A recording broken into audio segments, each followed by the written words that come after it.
ओम शांति। आज हम सुनते हैं राज दीदी का अनुभव। काठमांडू नेपाल से ब्रह्मा कुमारी राज बहन जी अपने अलौकिक अनुभव में लिखती हैं कि मेरा लौकिक जन्म सन 1937 में एक धार्मिक आस्था वाले संपन्न परिवार में हुआ था। नित्य भगवान की पूजा अर्चना से जीवन की दिनचर्या आरंभ होती थी। भौतिक सुख सुविधाओं से संपन्न जीवन होते हुए भी अंतर मन में प्रभु प्राप्ति की इच्छा सदा बनी ही रहती थी। सन 1960 की बात है। एक दिन मैं अपनी लौकिक माँ से मिलने फगवाड़ा राजस्थान में गई हुई थी। वहाँ पर मुझे अपनी लौकिक बड़ी बहन भागजी भी मिली। उन्होंने बताया कि यहाँ पर सिंध से कोई देवियाँ आई हैं जो बहुत ही अच्छा ज्ञान सुनाती हैं। मैं उन्हों का ज्ञान सुनने आश्रम पर नित्य जाती हूँ। मुझे बहुत ही आनंद आता है। यह बात सुनकर मुझ में भी उन देवियों से मिलने की अभिलाषा जागी और मैं बड़ी बहन के साथ आश्रम पर गई। जब हम अमृतसर के आश्रम पर पहुँचे तो वहाँ हमें दीदी चंद्रमणि जी मिली। उन्होंने हमें सम्मान से अंदर बुलाया और अपने साथ ही कुर्सी पर बिठाया। बड़े प्यार से मैं प्रसाद भी दिया। दीदी जी का निश्चल स्नेह, उनके हृदय की पवित्रता, सत्यता और निस्वार्थ व्यवहार से मैं बहुत ही प्रभावित हुई। मुझे ये पता था कि भक्ति मार्ग में तो गुरु गोसाई आदि नव आगंतुकों को अपने साथ में कभी भी नहीं बिठाते, लेकिन मैंने यहाँ वैसा व्यवहार नहीं देखा। उसके बाद जब दीदी जी ने बड़े प्यार से मैं परमात्मा का परिचय सुनाया तो मुझे बहुत हर्ष हुआ और अनुभव होने लगा कि परमात्मा शिव ही सर्व आत्माओं के पिता हैं। इससे पहले तो हमारे संकल्प और स्वप्न में भी नहीं था कि इस साकार लोक में भी कभी प्रभु की प्राप्ति भी हो सकती है। आश्रम से घर लौटने के बाद जब मैंने घर वालों को अपना अनुभव सुनाया तो सभी सुनकर बहुत खुश हुए। इस प्रकार मैं ज्ञान स्नान करने के लिए प्रतिदिन आश्रम में जाने लगी। नित्य ईश्वरीय ज्ञान का पठन पाठन और सहज राजयोग के अभ्यास द्वारा मेरे जीवन में परिवर्तन आने लगा और खुशी से जीवन भरपूर होता गया।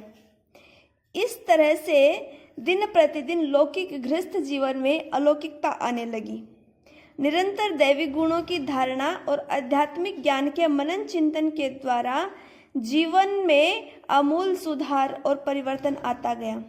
सफलता की किरणें उदित होने लगी। मेरे जीवन में परीक्षा के तौर पर कुछ ऐसी घटनाएं भी आई जिसके कारण मुझे अदालत में जाना पड़ा।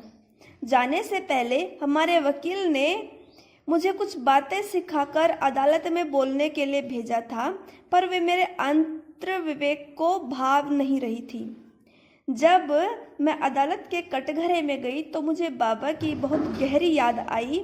मैं अपने को मम्मा का स्वरूप अनुभव करने लगी और अपनी देह को भी भूल गई।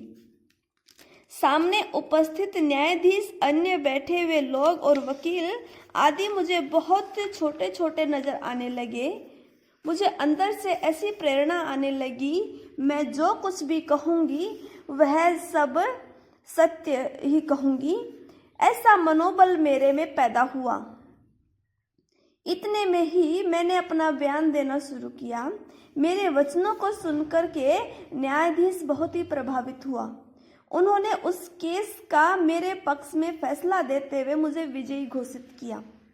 बात इतनी सहज और सरल रीति से सुलझ जाएगी ये किसी के भी मन में नहीं था, परंतु बाबा की टचिंग और योग की शक्ति ने मेरे कर्म बंधन को सहज ही पार कर दिया। इससे मुझे बाबा के ऊपर और ही दृढ़ निश्चय हो गया। केस का सामना करना मेरे लिए एक कठिन चुनौती थी, फिर भी बाबा की मदद से तूफान जैसी परिस्थिति भी मेरे लिए तोहफा बन गई। इससे मैं अपने लक्ष्य में संपूर्ण सफल हो गई। बाबा ने मुझे इस प्रकार से निशक्ति बनाया। मैं अबला से सबला, निर्बल से बलवान बन गई। मुझ में उस प्रभु के प्रति अपने जीवन को न्यौछावर कर देने की अभिलाषा पैदा हुई। आखिर सन 1962 में वह दिन आया जब मैंने जीवन को ईश्वरीय सेवार्थ समर्पित कर दिया। सन 1962 में जब दीदी चंद्रमणि जी अमृतसर की पार्टी को बाबा से मिलाने मधुबन ले गई थी, तो मैं भी उसमें शामिल थी। मेरे जीवन में प्रभु मिलन का वह स्वर्णिम अवसर आया जिसकी वर्षों से मेरे अंदर तीव्र इच्छा थी। जब मैंने बाबा की छवि को देखा तो उनकी शीतल और शक्तिशाली दृष्टि ने मुझे आत्मविभोर कर दिया। बाबा ने मुझे दिल को द्रवीभूत करने वाला अलौकिक प्यार दिया तथा वरदान देते हुए कहा कि बच्ची बहुत नष्टो मोहा है, बहुत योगयुक्त है। बच्ची ने जल्दी ही अपने कर्म बंधनों को काटा है। ऐसे कहते हुए बाबा ने दिल से मेरी बहुत प्रशंसा की और मेरा उमंग उत्साह बढ़ाया। कुछ वर्ष अमृतसर सेवा केंद्र पर रहते हुए मुझे दीदी चंद्रमणि जी की अलौकिक पालना मिलती रही और ईश्वरीय सेवा की कारोबार संभालने की कला भी प्राप्त हुई। उस पालना और प्रशिक्षण से मुझ में बहुत योग्यताएं भर गई।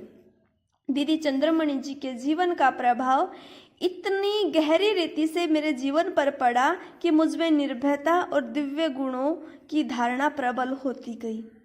आई हुई नई कन्याओं में ईश्वरीय धारणाओं के प्रति अभिरुचि बढ़ाने के कार्य की जिम्मेवारी भी दीदी जी मुझे देती थी। उसमें भी मुझे अधिक सफलता दिन प्रतिदिन मिलती गई। इस प्रकार ब्राह्मण परिवार में रहते ईश्वरीय सेवा करना और श्रेष्ठ धारणाओं को अपने जीवन में अधिक से अधिक अपनाते जाना, यह मेरे जीवन का अभिन्न अंग बन गया। बाद में जब हम मधुबन में आए और बाबा से मिले तो बाबा ने कहा कि बच्ची, तुम मीरा हो, तुम गुणवान हो, तुम अपने को नहीं जानती, बाबा तुम्हें जानता है, तुम बहुत अच्छी सेवा कर सकती हो। ऐसे वरदानी बोलों से बाबा ने मेरा उमंग उत्साह बढ़ाया। बाबा ने उस समय मुझे और विश्व रतन दादा को आबू के मिनिस्टर कॉटेज में वीआईपीज की सेवा के लिए भेजा था। मेरी सेवा की लगन देखकर बाबा ने कहा, बच्ची, तुम पटना में सेवा करने जाओ। पटना में ईश्वरीय सेवा के लिए जाना हुआ और वहां पर भी सेवा में बाबा के दिए हुए वरदान अनुसार बहुत अच्छी सफलता मिलती गई। वहां पर बनाया गया म्यूजियम उन दिनों बहुत ही अच्छा था, जिसको बाबा ने नंबर 1 में रखा था। पटना से जब मधुबन पार्टी लाई तो साकार बाबा ने कहा, बच्ची ने देखो इतने बड़ों बड़ों को लाया है। बच्ची सेवा करने में बहुत होशियार है। सफलता इसका जन्म सिद्ध अधिकार है। इस तरह अलौकिक जीवन में अनेक अलौकिक अनुभव हुए और होते ही रहते हैं। अभी सदा यही उमंग मन में रहता है कि जल्दी से जल्दी अपनी संपूर्ण स्थिति को प्राप्त करके इस वसुंधरा पर आए हुए भगवान को प्रत्यक्ष करें, ताकि अंधकार में भटकती हुई करोड़ों आत्माएं प्राण प्यारे बाप से मिलन मना सकें और उसके अविनाशी वर्षे की अधिकारी बन सकें। हम भी अब जल्दी से जल्दी बाप समान बने और बाप की श्रेष्ठ आशाओं को पूरा करें। यही हमारे जीवन का लक्ष्य रहता है। अच्छा, यह अनुभव यहीं पर समाप्त होता है। तो कल हम सुनेंगे पुष्पाल दीदी का अनुभव। ओम शांति।